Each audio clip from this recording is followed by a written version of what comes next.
இந்த மண்ணையும் விண்ணையும் இணைக்கிற திருநாள் தான் பொங்கல் என்று சொல்லி நாம் பார்க்குறோம்.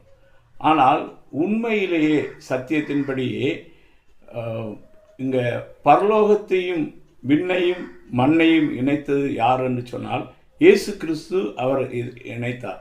காலங்கள் நிறைவேறும் போது விளங்கும் நியமத்தின்படி பரலோகத்தில் இருக்கிறவர்களும் பூலோகத்தில் இருக்கிறவருமாகிய யாவும் கிறிஸ்துவுக்குள் கூட்டப்பட வேண்டும் என்று தமக்குள்ளே தீர்மானித்திருந்த தம்முடைய தயவுள்ள சித்தத்தின் இரகசியத்தை எங்களுக்கு அறிவித்தார். ஸோ இப்படி பல இரகசியங்களை வேத புத்தகம் நமக்கு சொல்கிறது. ஆனால் இந்த வேத புத்தகம் எல்லா மொழிகளிலும், ஏகதேசம் உள்ள எல்லா மொழிகளிலும் அது கிடைக்கின்றது.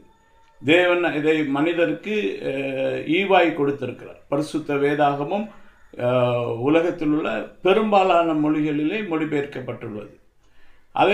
அதில் இந்த சத்தியத்தை சொல்கிறார். பரலோகத்திலும் பூலோகத்திலும் கூட்டப்பட வேண்டும், விண்ணையும் மண்ணையும் கர்த்தர் இணைக்க வேண்டும். இதை தான் செய்யும்படிக்கு இயேசு கிறிஸ்து இந்த உலகத்திலே வந்தார்.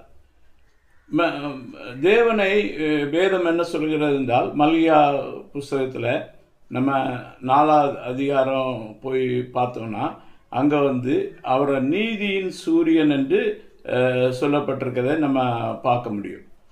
மல்கியா 4ஆம் அதிகாரம் 2ஆம் வசனத்தில் நம்ம வாசிப்போம்னா அங்கே ஆனாலும் என் நாமத்துக்கு பயந்திருக்கிற உங்கள் மேல் நீதியின் சூரியன் உதிக்கும், அதன் செட்டைகளின் கீழ் ஆரோக்கியம் இருக்கும். நீங்கள் வெளியே போய் புறப்பட்டு போய் கொளுத்த கண்டுகளைப் போல் வளருவீர்கள்.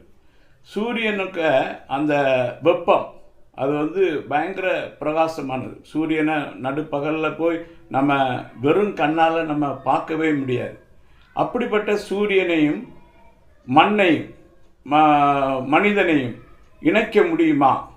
அது கூடாத காரியம், அது முடியாத காரியம். அதை பொங்கல் திருநாள் என்று சொன்னாலும் மண்ணையும் விண்ணையும் இணைக்கிறது அது நடைமுறை சாத்தியம் இல்லாதது. சூரியன் பல கோடி மைலுக்கு அப்புறம் இருந்தாலும் அதனுடைய வெப்பம் நம்மளால் தாங்க முடியாத இருக்கிறது. கோடையிலலாம் சில இடங்களில் 40, 45, 60 டிகிரி வரைக்கும் சூரியன் வெப்பம் அதிகமாகிறது. சில பகுதிகளில் சில இடங்களில் 40 டிகிரி வரைக்கும் போகுது. அப்புறம் மனுஷன் அதில் தகிக்க முடியாத வெப்பம்.